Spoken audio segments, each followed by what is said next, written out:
प्रदेश में जगन सरकार के दौरान तिरुपति के प्रसाद को अशुद्ध कर दिया गया। करोड़ों भक्तों की आस्था से खिलवाड़ किया गया। प्रसाद में मिलावट की खबर सुनने के बाद जहां सनातनी भक्त आहत हैं, वहीं कई सियासी दल अपने फायदे के लिए भक्तों में भ्रम फैलाने की राजनीति भी शुरू कर चुके हैं। जी हां, सपा अध्यक्ष अखिलेश यादव की धर्मपत्नी डिंपल यादव अब मथुरा और वृंदावन में मिलने वाले प्रसाद पर सवाल खड़ा कर रही हैं। मीडिया ने डिंपल यादव से तिरुपति में अशुद्ध प्रसाद पर सवाल किया था, लेकिन सांसद महोदया लड्डू पर बयान देते देते मथुरा और वृंदावन में मिल रहे पेड़ों को बीच में ले आई और वहां मिलावटी खोवा मिलने का आरोप लगा दिया।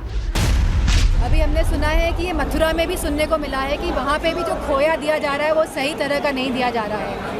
तो मैं समझती हूँ इसमें जांच बैठे और जल्द से जल्द ये कैसे सुधारा जाए, इस पे काम किया जाए।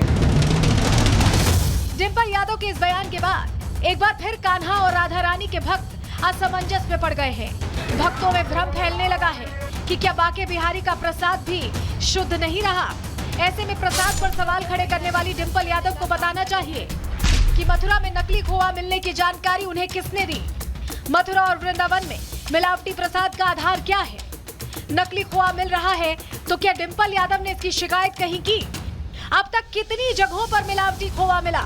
क्या सिर्फ भ्रम फैलाने के लिए ऐसे बयान दिए जा रहे हैं। डिंपल यादव भले ही ऐसे बयानों के जरिए सरकार को घेरने की कोशिश कर रही हो, लेकिन जब बात धर्म और सनातन की आती है तो योगी सरकार फौरन एक्शन लेती है। तिरुपति में हुए महापाप के बाद यूपी में खाद्य विभाग एक्टिव है। मथुरा में खाद्य और औषधि प्रशासन विभाग ने पिछले 48 घंटों में अलग अलग जगहों पर से प्रसाद के कुल 13 नमूने इकट्ठा किए हैं। सैंपल की रिपोर्ट आने के बाद साफ हो जाएगा कि यहाँ बेचे जा रहे प्रसाद में किसी प्रकार की कोई मिलावट है या नहीं। साथ ही ये भी साफ हो जाएगा कि डिंपल यादव के दावे में कितनी सच्चाई है। Bureau report, Republic Bharat. और चलिए जरा लखनऊ की आपको तस्वीर दिखा देते हैं। ये जो तस्वीर आप देख रहे हैं ये मंदिर प्रांगण की तस्वीर है और इसमें पोस्टर चस्पा किए गए हैं। पोस्टर में क्या लिखा गया है कि बाहरी प्रसाद नहीं अलाउड है, बैन लगा दिया गया है। घर से प्रसाद लाएं भक्त, ये अनुरोध भक्तों से किया गया है क्योंकि जो ईश्वर हैं, जो प्रभु हैं, उन्हें शुद्ध प्रसाद ही चढ़े, ये अब सुनिश्चित करना चाहते हैं तमाम मंदिर। और यही वजह है कि लखनऊ से ये तस्वीर सामने आई है। बाहरी प्रसाद यहाँ ना चढ़ाएं, ऐसा अनुरोध किया गया। और अनुरोध इसलिए करना पड़ा है क्योंकि इस तरह की तस्वीर अब तिरुपति से सामने आने के बाद सभी के मन में शक शुबा आ गया है कि आखिर ये तस्वीरें कैसे ऐसे सामने आ रही हैं। कहाँ की ये तस्वीर थी, चलिए वो जानकारी भी हम आपके सामने रख देते हैं क्योंकि आपके लिए जानना जरूरी है कि कहाँ इस पूरी घटना को लेकर कहाँ लोगों के मन में अब शंका इतनी बढ़ गई कि उन्होंने बाहरी प्रसाद पर बैन लगा दिया। चलिए जल्दी से जानकारी आपको देते हैं। ये लखनऊ का देखिए मनकामेश्वर मंदिर है। ये तस्वीर आप देख रहे हैं मनकामेश्वर मंदिर की और यहाँ पर बाजार से खरीदे गए प्रसाद पर बैन लगा दिया गया है। पूरी तरह से बैन लगाया गया है। भक्तों से अनुरोध किया गया, अपील की गई है कि आप घर से बना हुआ प्रसाद ही लाएं और प्रभु के श्री चरणों में चढ़ाएं। सूखा मेवा ही चढ़ाने के लिए पुजारी को दें, यानी जो ड्राई फ्रूट्स मिलते हैं वो प्योर होते हैं, उन्हें लाएं, चढ़ाएं। ये व्यवस्था आज सुबह से लागू की गई है। क्यों लागू की गई है? क्योंकि तिरुपति में इस तरह का मामला सामने आ गया। आस्था को ध्यान में रखते हुए ये फैसला लिया गया कि प्रभु को जो भी भोग चढ़ाया जाए वो बिल्कुल भी अशुद्ध ना हो, पवित्र हो। इसको ध्यान में रखते हुए ये बड़ा फैसला ले लिया गया है। इस बीच हमने श्रद्धालुओं से भी बात करके समझने की कोशिश की कि वो इस फैसले को कैसे देखते हैं और इस फैसले की नौबत क्यों आई, महंत क्या कह रहे हैं, सुनवा देते हैं आपको। जी, आंध्र प्रदेश के तिरुपति मंदिर में मिले हुए मिलावटी प्रसाद के मामले को लेकर आज हम लोगों ने एक नई पहल करी है कि चूँकि मुझे लगता है कि हर खाद्य सामग्री में कहीं ना कहीं किसी न किसी प्रकार की मिलावट अवश्य होती है और इस भ्रष्टाचार को निरंतर ही हम लोग जो कम करने की कोशिश करते हैं वो बढ़ता ही रहता है। आज एक अच्छी पहल हम लोगों ने ये करी है कि कोशिश करिए, अब देखिए कितना पालन ये लोग कर पाते हैं। गर्भगृह में बाहरी जो प्रसाद आएगा वो अंदर नहीं जाएगा और आग्रह हम लोगों ने सारे श्रद्धालुओं से, भक्तजनों से और जो भी मंदिर तक आते हैं दर्शन हेतु, उनसे ये आग्रह किया है कि आप लोग घर के बने प्रसाद को लाएं। उसमें कुछ भी प्रसाद हो सकता है। जो भी यहाँ पे प्रसाद वितरण हो रहा है, जो भी बाहर यहाँ पे दुकानें लगी हैं, लोग जहाँ से भी लेके आते हैं, फूड विभाग को यहाँ पे जांच करनी चाहिए क्या सही क्या गलत है। हर आदमी चाहता है कि हम अच्छे से अच्छा भोग चढ़ाएं, अच्छे से अच्छा भगवान को खुश करने के लिए सारे जत्न प्रयास करता है कि हाँ उसकी अपनी एक इच्छाएं जुड़ी होती हैं कि अपने परिवार की इच्छाएं जुड़ी होती हैं कि हम परिवार के साथ जा रहे हैं तो अच्छे से अच्छी मिठाई लेकर जाएं, अच्छे से अच्छा भोग लेकर जाएं भगवान के लिए। और उसमें अगर वो नहीं जा पाता तो फिर जाहिर सी बात है कि वो चीज़ अच्छी नहीं है।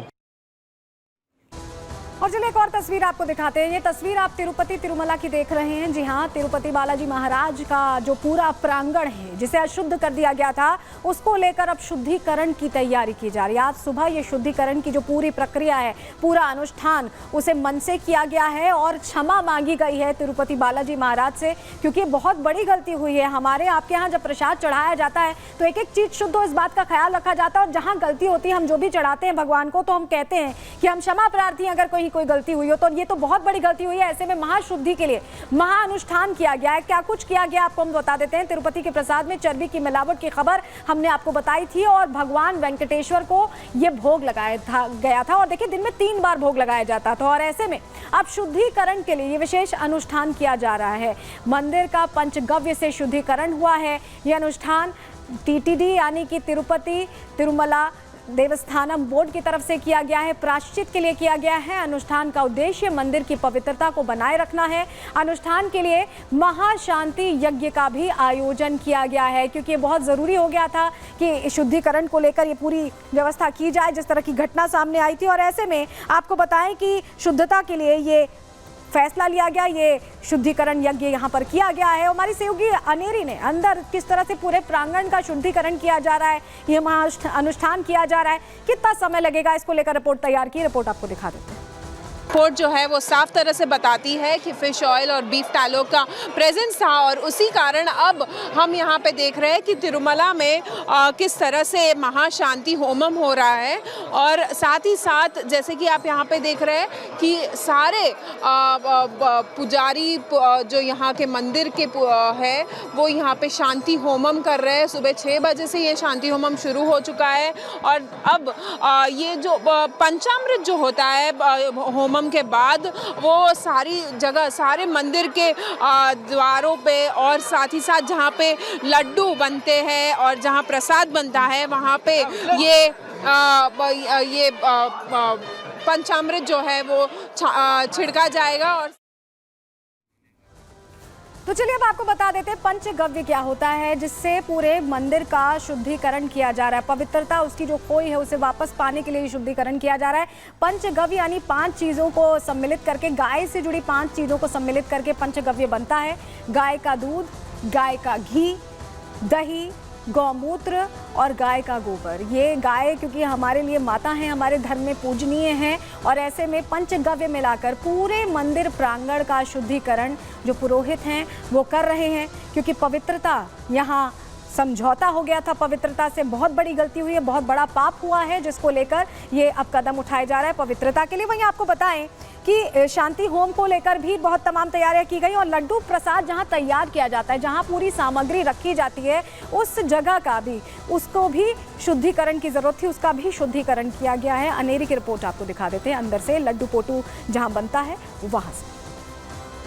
यहाँ पे सारे इंग्रेडिएंट्स, सारे सामग्री जो है वो ये स्कैनर में स्कैन होते हैं और उसके बाद यहाँ पे ये जो स्टोर रूम आप यहाँ पे देख रहे हैं, ये बड़े स्टोर रूम में सब कुछ स्टोर किया जाता है। यहाँ पे जैसे कि आप सब कुछ देख रहे हैं, यहाँ पे जो लोग हैं, कर्मचारी है, और यहाँ पे ये सारे देख रेख करते हैं और साफ सफाई भी करते हैं। और इसके बाद लड्डू प्रसाद हो या फिर अन्नदान का प्रसाद हो, सब कुछ मंदिर के अंदर बनता है। और इसीलिए जब भी किसी वस्तु की या किसी सामग्री का ज़रूरत होता है तो अंदर से वो लोग पूछते हैं और इसी क्रेन से सारे सामग्री जो है वो मंदिर के अंदर भेजा जाता है। तो महानुष्ठान के लिए खास तैयारियां की गई हैं। कितने पुरोहित यहाँ पर हैं और किस तरह से ये पूरी जो विधि है परंपरा के अनुसार पूरी की जा रही है, चलिए जानकारी आपके सामने रख देते हैं।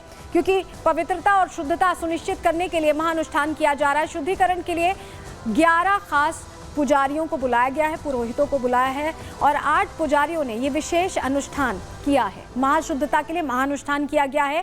3 आगम सलाहकार भी इसमें मौजूद रहे हैं और ये अनुष्ठान देखिए 4 घंटे तक चला। सुबह 6 बजे से शुरू हुआ और 10 बजे तक 4 घंटे मंत्रों के जाप के साथ, पंचगव्य के साथ पूरे मंदिर प्रांगण को जहां जहां तिरुपति बालाजी के लिए चीज़ें बनती हैं, जो भोग तैयार किया जाता है, चाहे लड्डू पोटू की हम बात कर लें, चाहे हम बात करें उस इलाके की जहां पर इसे रखा जाता है, जहां से इसे बांटा जाता है, मंदिर प्रांगण के अंदर जहां विराजमान है तिरुपति बालाजी, वहां भी पंचगव्य से शुद्धिकरण किया गया है मंत्रोच्चारण के बीच, क्योंकि पवित्रता यहाँ पर बहुत बड़ी चीज़ है। धर्म और आस्था के साथ जब आप भगवान अपने पूजनीय के श्री चरणों में कुछ अर्पित करते हैं और उसको भी अगर अशुद्ध कर दिया जाए तो मन को ठेस पहुँचती है और उसी से उबरने के लिए ये किया जा रहा है। हमारी सहयोगी अनेरी ने, जहाँ से लड्डू वितरण होता है, क्योंकि लड्डू चढ़ाने के बाद एक काउंटर है जहाँ से वितरण होता है, जहाँ से भक्तों को दर्शन करने के बाद ये लड्डू मिलता है, वहाँ से भी रिपोर्ट तैयार की है, आपको दिखाते हैं।